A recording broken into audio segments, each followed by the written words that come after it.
afaan Oromooti. Nu waliin tura.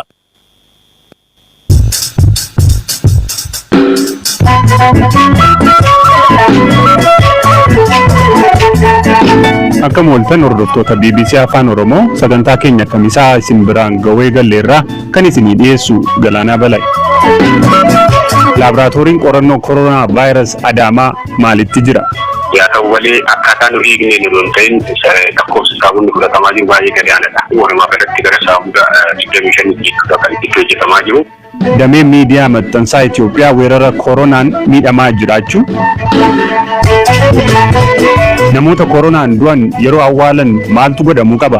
Of eeggannoo cimaadhaan afaan isaatti maaskii godhatee harka isaatti gilaabii godhatee nanna isaa hundumaa immoo PPE isa jedhamu isaa uffatan sana uffatee qopheessuun irra jira. Odeessaalee addunyaa biroos qabnaa nu waliin tura.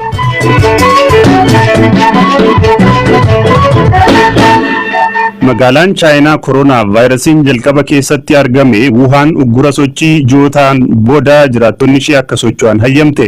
Kunis erga weerarri vaayirasichaa mudate Chaayinaan osoo namni tokko jalaa hin du'in oolee bulee guyyaa tokko booda beeksifte. Erga amajjii 23 magaalattii keessatti sochiin uggurame as yeroo duraaf manaa bahanii socho'uun danda'amee jira. Imalli baaburaa fi konkolaataa irra deebiin akka eegalamu ta'eera. Magaalaa Wuhanitti barataa yuunivarsiitii ka ta'e lammiin Eertiraa Henook Nugusee guyyoota 76 booda manaa ba'uu isaaf miira itti dhagahame BBC'tti himeera. Magaalaa lammiilee miiliyoona 11 ta'an kan qabdu Wuhan guyyoota 75 guutummaatti cufamtee kan turte ta'us amma xiqqoo akka sochoonuuf nuuf eeyyamameera. Anis guyyoota 76 mana keessa ooluun booda doormii yuunivarsiitii keessaa yeroo jalqabaaf gadi ba'ee aduu arguu danda'eera. Guyyootiin darban salphaan turre. Garuu dhibee kanarraa ooluuf filannoon jiru mana ooluu waan tureef doormii koo keessa utuu hin bahin tureera. Mootummoonni ajaja manaa hin bayinaa jedhu yeroo dabarsanitti sammuu keenya keessatti manaa ba'uu dhorkamne jennee yaadurra fayyaa keenyaaf jedhamee murtee darbe ta'uusaa beekuu qabna.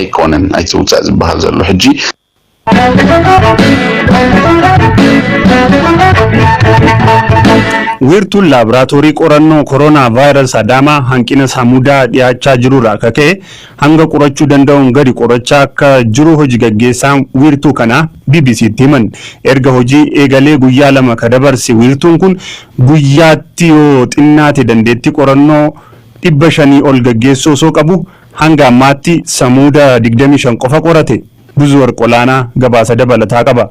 Wiirtuun laaboraatoorii qorannoo koronaa vaayirasii Adaamaa akka biyyaatti wiirtuuwwan dhibeen koronaa vaayirasii itti qoratamu afuraffaa ta'uudhaan guyyoota 2 dura hojii eegale. Giddugala qorannoo fayyaa hawaasaa fi riferaalaa laaboraatoorii Adaamaa keessatti hojii kan jalqabe wiirtuun kun saamuda shakkamtootaa qorachuun bu'aasaa adda baasaa jira. Hojii gaggeessaan wiirtuu laaboraatoorii kanaa obbo Dhaabaa Mul'ataa BBC'tti akka himanitti wiirtuun kun guyyoota 2 darban saamuda godinaalee Oromiyaa adda addaa irraa ergaman qorachaa jiraachuu himu. Kaleessarraa eegalee saamuda godina Baaleerraa, godina Arsii Lixaarraa fi magaalaa Bishooftuu irraa dhufee hojjechaa ooleera.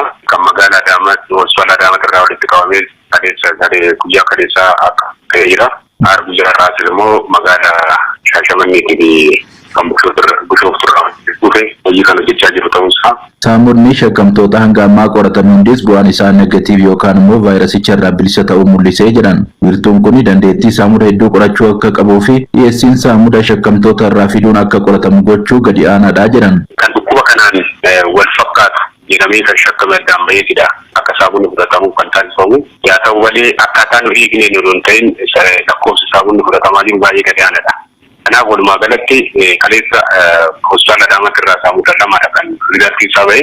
Kaleessa immoo guyyaa gara saamuda 11 kan hojjetame amma 11 walumaa galatti gara saamuda 25 kan itti hojjetamaa jiru. Dabalataan isaa immoo ganama kana saamunni 2 ta'ee jira. Akkaataa eegameen du'aan jiru. Namoota shakkamnirraa saamunni dhangala'aa funyaanii fi afaan keessaa fudhatamee gara isaaniitti akka ergamuu fi bu'aan qorannoo saamuda kanarraa kan beekamu. Bakkeewwan saamunni shakkamtoota irraa fuudhamutti meeshaaleen of eeggannoo gahaan jiraachuu dhabuun ogeessota yaalaa saamuda shakkamtoota irraa fuudhan rakkoof saaxiluu mala yaaddoo jedhu qabu obbo Guutaan. Facaatiin dhibee koronaa vaayirasii yoo dabalee fi qorannoo bal'aa taasisuun yoo barbaachisettis maashinni qorannoo guddaan yeroo tokkotti saamuda 384 qorachuu danda'u qophaa'ee jiraachuus himu. Hawaasnis yeroo dhibee kanaan of shakkutti gara mana yaalaa dhiyoo jiru deemuudhaan haal duree qorannoo kanaaf qophaa'e guutuun saamuda isaanii qorannoon akka gaggeeffamuuf gochuu akka qaban sidhaaman. Wiirtuun kun maashinaa fi ogeessota gahaa waan qabuuf hanga wiirtuuwwan biroo banamanii hojii eegalanitti godinaalee Oromiyaa 12 fi naannolee ollaatiif tajaajila qorannoo kennuu kan danda'uudhas jedhan. Gara qophiitiin wanti sodaachisu tokko hin jiru. Tarii jajjallaadha hawaasni keenya qorannoo kana jiraachuu isaa bare yeroo of shakku gara dhaabbata fayyaa isaan bira jirutti deemee ogeessa fayyaatiin ilaallamee saamunni akka fudhatamuuf yoo kan taasisu ta'e yoo kan caala yoo kan babal'achaa jiru ta'e kan mootummaan iddoowwan qorannoo babal'isu irratti dabalatee kanas maashina lamaan goonee ogeessa baay'atnee shiifti gadiin goonee hojjechuudhaaf kutannoodhaan ittiin qophaa'aa jiru.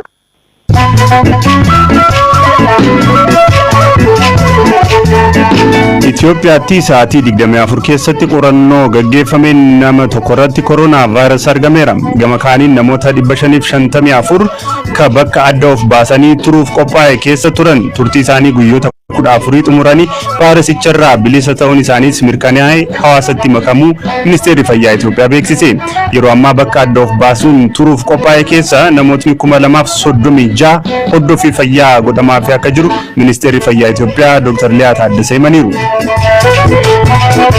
Dhiibbaa dinagdee koronaa vaayirasii addunyaarraan gahaa jirurraa kaka'e namootni miliyoona 400 haga 600 hiyyummaatti gadi bu'uu hin oolan jechuun Oxfam tilmaame.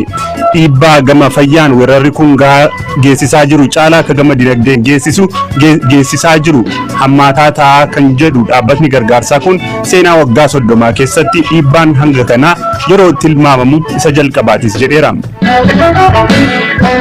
Dinagdeen addunyaa erga kufaatii dinagdee isa hamaa bara 1980 booda yeroo jalqabaaf akka malee miidhamuu akka danda'u fandiin maallaqaa addunyaa beeksise.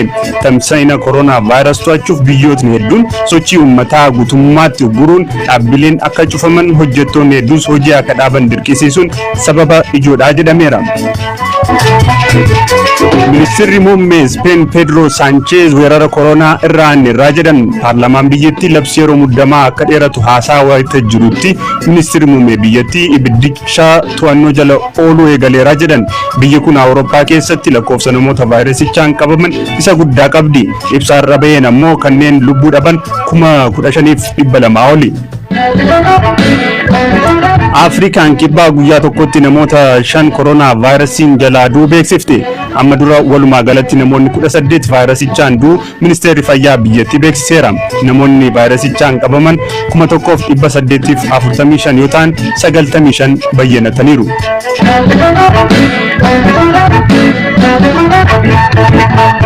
Odeessaalee birootan darbaa dameen miidiyaa maxxansaa Itoophiyaa kanaan dura dhiibbaa siyaasaan qancaraadha jedhamu amma immoo dhibee biyyaalee addunyaa weerara COVID-19 laamshootti jira jedhu ogeeyyiin miidiyaa BBC naasofsiise. Miidiyaaleen kun yeroo hammaataa kana ce'uuf waajjira ministeera muummee abbaa taayitaa biroodkaastii Itoophiyaa baankii dabalatee qaamolee garaagaraa waliin dhiibbaa weerara kanaan irra ga'u salphisuuf mariitti jiru. Habtaamuu Xibabu. Namni sodaate namni namatti dhiyaatu nuti mana teenyudha jinnitti kan baanu malee hojiin jiru waayee. Dargaggoo Zannaba Kumaati. Hojiin gurgurtaa fi kireessa gaazexaa galii guyyaa isaatti argatu sadarkaa dhaabbachuu jedhamurra jira. Sababni immoo dhibee biyyaalee addunyaa weeraruun jireenya hawaasa dinagdee raasaa jiru koronaa vaayirasii ta'uu natti hime. Miidiyaaleen dhaabbilee dhibee COVID-19 cimaa miidhamaa jiran keessaa tokko. Miidiyaaleen maxxansaa Itoophiyaa keessaa immoo sababa dhibee kanaan gamanumaa dadhabaa jiraachuu isaanii maxxansiistotni himu. Gaggeessaa olaanaan Media and Communication Center dhaabbata gaazexaa Reporter maxxansiisu jechuudha. Obbo Amaaraa Ragaawii waan gaazexaa isaanii mudate dubbatu. Gaazexaan fuula 150 qabu ture torbee kana keessa gara fuula 70tti hidhateera. Sababni isaas waajjiraaleen cufamuu isaaniitiin galiin beeksisaa maxxansaaf oolu miidhameera. Kanneen gaazexaa dubbisanii fi raabsan immoo waraqaa tuttuquun vaayirasii kana ni daddabarsa moo hin daddabarsu kan jedhu shakkuu eegalaniiru. Kun dhimma Reporter qofa mudate osoo hin taane rakkoo maxxansaalee hundaa mudataa jirudha. Waldaa maxxansiistota dhuunfaa waabii fi mana marii miidiyaa Itoophiyaas dura ta'ummaan kan hoogganan obbo Amaara miidiyaaleen maxxansa dhaabanillee akka jiran himan. Waldaan maxxansiistota dhuunfaa waabii immoo rakkoo dhibee COVID-19 kanaan aggaamamee ce'uuf waajjira ministeera muummee dabalatee dhaabbilee garaagaraatti iyyata galchuun mariirra akka jiru obbo Amaaraan dubbatu. Dhaabbata Birhaanii fi Salaam waliin dubbanneerra. Haala kanaan yoo itti fufe lakkoofsa maxxansaa irratti rakkoo uumuu waan danda'uuf yeroo murtaa'eef liqaadhaan akka nuuf maxxansaniif gaafannee isaanis deebii gaarii nuuf deebisaniiru. Abbaan taayitaa Broadcastis nu gargaaraa jira. Baankiiwwanis maallaqa hojii adeemsistuu yeroo gabaabaa keessatti deebi'u akka nu liqeessan gochaa jirra. Gama biraatiin mala raabsa waggoota dheeraaf turee fi maamiltoota dhaabbii waan hin qabuuf koronaa vaayirasiin hagas mara miidhamaa hin jiru kan jedhu dhaabbanni gaazexaawwan akka Addis Zaman, Bariisaa fi kunneen biroo maxxansiisuun beekamu dhaabbanni Pirees Itoophiyaa adeemsa raabsa isaa irratti garuu rakkoon isa mudataa akka jiru itti aanaa hojii raawwachiisaa olaanaan dhaabbatichaa obbo Wandim Takluu himu. Yeroo rakkoo kanatti hojii dhaabuun miidiyaalee uummanni odeeffannoo karaa sirriin akka hin arganne waan taasisuuf miidiyaalee kunneen baraaruuf miidiyaalee gidduutti akkasumas miidiyaalee fi mootummaa gidduutti mariin bal'aa taasifamuu qaba jechuunis obbo Amaaraa Ragaawii himaniiru.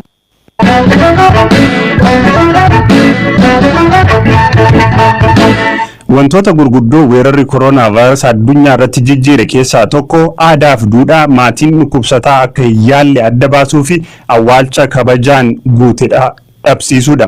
Addunyaa irratti namoota haga ammaatti vaayirasii kanaan du'an 90,000tti siiqan keessa namoota hedduu dhabuun tokkoffaarra ka jirtu Xaaliyaan keessatti namoonni hedduun mana yaalaatti du'an mootummaatu qobaatti awwaalaa jira. Namootni du'an maatii isaanii isaan jaalatuun osoo hin ilaalamin huccuu mana yaalaatti dhukkubsataan uffatuun atattamaan saanduqa reeffaatti galanii awwaalamu. Nama du'erraa nama fayyaatti vaayirasiin koronaa ni darba.